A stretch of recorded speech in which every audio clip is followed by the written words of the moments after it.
définition de la confiance, l'autre façon dont on peut la voir, ça va être la confiance qu'on porte dans la monnaie. Donc ça, c'est très important parce que la monnaie permet les échanges, mais pour permettre les échanges, il faut avoir confiance dans la valeur de cette monnaie. Pour pouvoir avoir confiance dans la valeur de cette monnaie, il faut être aussi capable d'avoir un instrument dont la valeur est stable et garantie. Donc ça implique une banque centrale avec des institutions stables. Quand vous avez une révolution, effectivement, là, il va y avoir des soucis en termes de confiance parce qu'on peut se poser la question de l'évolution du cadre juridique.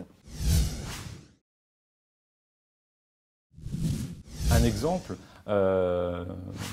si dans les mois qui viennent, le FMI et l'Union européenne annoncent qu'ils sont prêts effectivement à débourser 15 ou 30 milliards pour l'Ukraine, l'Ukraine pourra éventuellement éviter une crise de balance de paiement.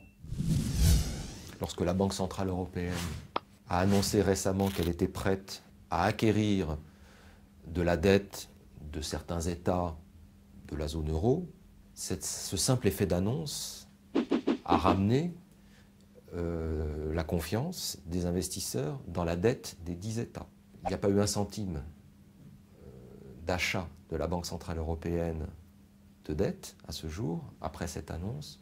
Et pourtant, ce qu'on pourrait appeler un espèce de choc de confiance a ramené les conditions de financement de ces États sur des niveaux beaucoup plus soutenables, raisonnables.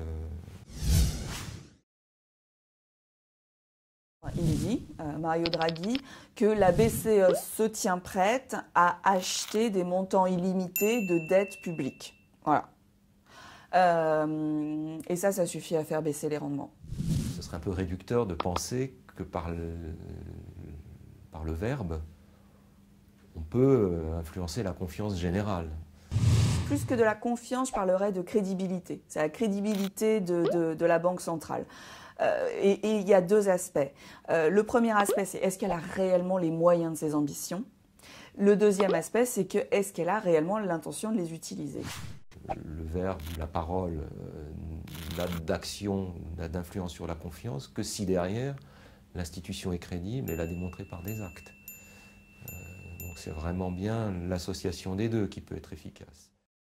BNP Paribas, la banque et l'assurance d'un monde qui change.